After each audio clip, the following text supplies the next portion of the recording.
Welcome, everyone. Today, we are diving headfirst into one of the most epic cinematic stories ever told, Genesis chapter 9. Now, this isn't just about the end of a big flood. Nope. This is the story of humanity's second chance, a total reboot for the entire world. So let's get into this incredible journey together. I want you to just try and imagine this for a second. For more than a year, you've been cooped up inside this giant wooden boat, hearing nothing but endless rain and the roar of water. And then, silence. That huge door creaks open, and for the very first time, Noah feels the warm sun on his face. He takes a deep breath. He can smell the clean, wet earth, hear the sound of little streams trickling down the mountainside. The world is brand new. It's washed clean, it's quiet, and it's waiting. A new day has begun, for real. All right, so here's our roadmap for today. We're going to walk through the whole story step by step. We'll start with the new rules for this new world. Then we'll witness an absolutely beautiful promise from God. And then the story zooms way in on a super personal family drama that becomes a huge test of character. And at the end, we'll figure out what this ancient story can teach all of us about becoming better people right now. Okay, let's dive in. The world is like a blank slate, and God gives Noah and his family, and, through them, all of us, a fresh set of instructions. Think of this as the new rulebook for life on planet Earth 2.0. And what's the very first instruction? It's a blessing. It's actually the same mission statement from way back in chapter 1. God is saying, go, fill the world. But not just with more people, but with life, with goodness, with potential. It's just such a powerful, hopeful way to kick things off. So right away, things are going to be a little different.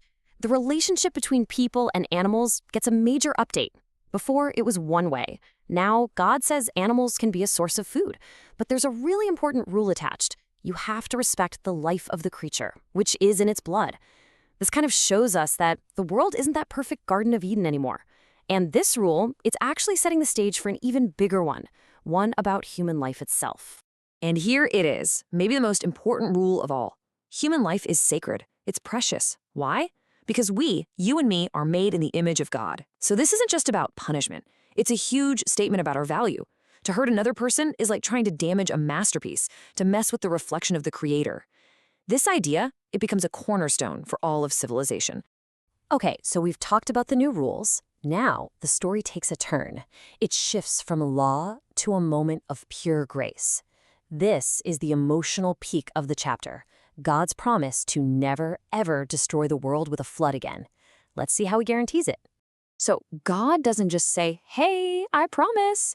He uses a much bigger, much more serious word. He establishes a covenant.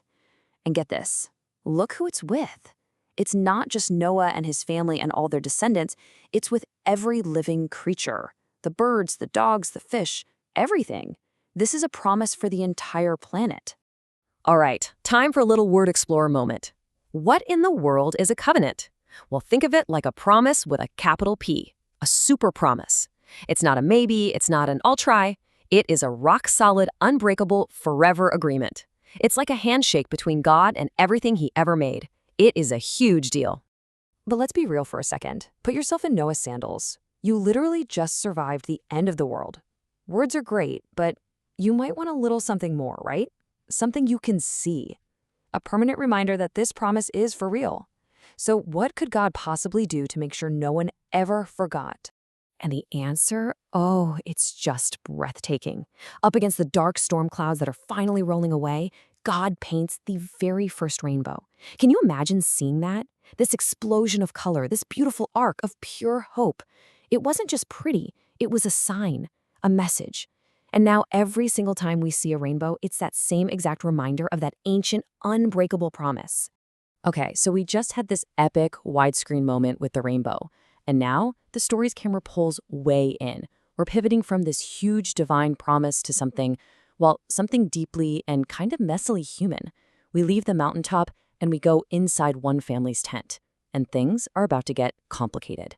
So Noah, the guy who saved the world, gets back to real life. He becomes a farmer. He plants a vineyard, he harvests the grapes, he makes wine. He's just doing what people do. But then, he makes a very human mistake. He has a little too much of his own wine, loses control, and ends up passed out and vulnerable in his own tent. And what happens next? This is the real heart of the story. This isn't about floods or promises anymore, it's about character. It's all about how we react when we see someone we love, someone we're supposed to respect, at their absolute weakest moment. A father's private shame is about to become a son's public choice. So, Noah's son, Ham, walks into the tent. And he sees his dad, this great hero, in a totally embarrassing, vulnerable state. Now, what do you do? I mean, really, think about it. What is the right thing to do in that moment? Because his next move is going to change everything. Ham makes his choice. He sees his father's shame, and instead of quietly helping, he runs outside and tells his brothers all about it. He turns a private problem into public gossip. But Shem and Japheth, they make a totally different choice. They take a blanket, and they walk into the tent backwards so they won't even see their father's shame. And they cover him. They chose to protect his dignity. They covered the shame instead of spreading it. So when Noah wakes up, he finds out what each of his sons did, and he instantly understands their true character. The words he's about to speak aren't just him being an angry dad. They're prophetic. The choices his sons made in that one single moment, they are about to have consequences that ripple out for generations. And Noah speaks. Now, in the ancient world, a father's words had immense power to shape the future. So, for Ham's disrespect, a curse is placed on his son, Canaan, foretelling a future of serving others. But for Shem and Japheth, who acted with honor, he gives blessings. Shem gets a blessing of spiritual leadership, and Japheth gets a blessing of growth and expansion. It just goes to show, our actions, especially about how we treat each other with honor, have long-lasting power. And with that, the chapter wraps up Noah's personal story. He lives for another 350 years after the flood, all the way to the incredible age of 950. And with his passing, one of the most foundational eras in all of human history comes to an end. So, what does any of this have to do with us, right here, right now? Well, everything, because we face the same kinds of choices that Noah's sons faced, like every single day. This is our chance to work on our own character, what in Hebrew are called our midot. So, here it is, our midot challenge for the week, choosing honor. Okay, you ready? Here's your mission. Step 1, just notice. Pay attention this week when you see someone, a friend, a classmate, maybe someone in your family, make a mistake or feel embarrassed.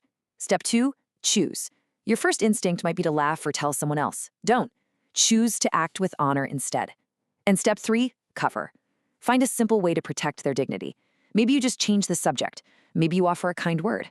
Sometimes the best thing you can do is just quietly move on and let the moment pass.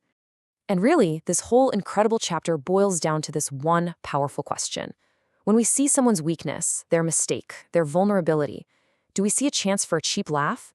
Or do we see an opportunity to show honor? The choice we make really does define who we are.